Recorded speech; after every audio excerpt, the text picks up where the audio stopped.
Lizzie présente Morituri de Yasmina Khadra, lu par Alexandre Donders.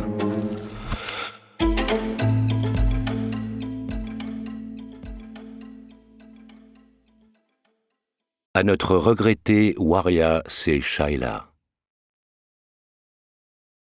Les plus grandes époques de notre vie sont celles où nous avons enfin le courage de déclarer que le mal que nous portons en nous est le meilleur de nous-mêmes. Nietzsche. Avant-propos. Au début des années 1990, l'Algérie entra de plain pied dans une spirale de violence sans précédent. S'estimant arbitrairement privé d'une victoire électorale évidente, le Front islamique du salut, FIS, n'eut aucune peine à puiser dans la masse de ses sympathisants pour gonfler les effectifs de sa branche armée, l'Armée islamique du salut, AIS. Chaque nuit, des dizaines de nouvelles recrues gagnaient le maquis, pétoirs au poing et couteaux au ceinturon, prêtes à en découdre avec le régime en place, jugé corrompu et nocif, afin d'instaurer l'État islamique. Les combats faisaient rage, mais les gouvernants gardèrent plus ou moins la main jusqu'à l'évasion spectaculaire que connut le pénitencier de Lambèze, près de Batna, le 13 mars 1994. Plus de 900 détenus islamistes, dont des centaines de condamnés à mort, s'évanouirent dans la nature avant d'être récupérés par les groupes islamiques armés, GIA, une nébuleuse jusque-là inconnue, surgie de nulle part, qui ne tarda pas à semer la terreur dans les campagnes, recrutant aussi bien par la force que par conviction des milliers de jeunes paysans désœuvrés et de laissés pour compte. En un temps record, les GIA s'avèrent être plus aguerris et mieux équipés que les troupes de l'AIS, dont certaines, encerclées et battues à plate couture par leurs rivaux, finirent par faire allégeance à ces derniers. Des raids d'envergure se multiplièrent contre les forces de l'ordre. Des cantonnements militaires furent attaqués avec des complicités internes, des soldats égorgés par dizaines dans leurs dortoirs, les soutes à munitions et les magasins d'armement pillés.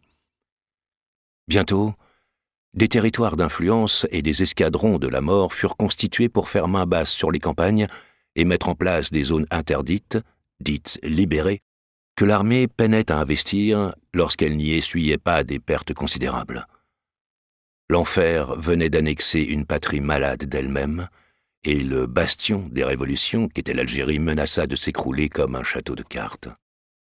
En ces années de tourmente, j'étais le chef du bureau reconnaissance de la 2e région militaire de septembre 1993 à septembre 2000.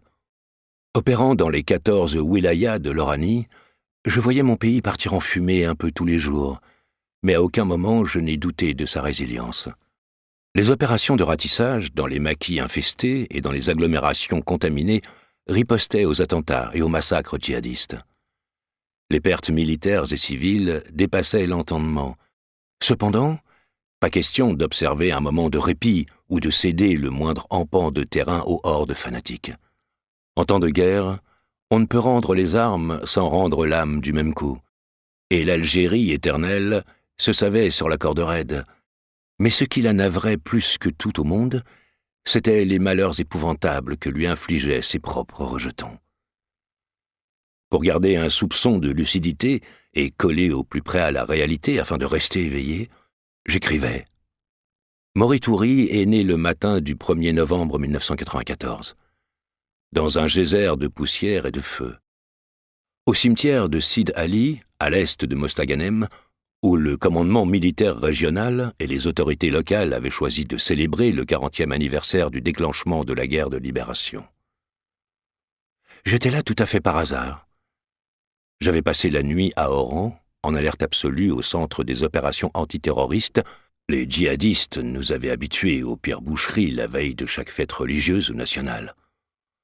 Aux aurores, j'étais parti en mission de reconnaissance dans les monts du Dara, où des campements suspects avaient été signalés. Pendant que je roulais vers Khadra, un village sur mon itinéraire, je n'avais croisé aucun véhicule sur la route. Craignant un faux barrage quelque part, j'avais jugé... Nous espérons que vous avez apprécié cet aperçu. Pour continuer à écouter ce livre audio sur Google Play Livres, utilisez le lien dans la description de la vidéo.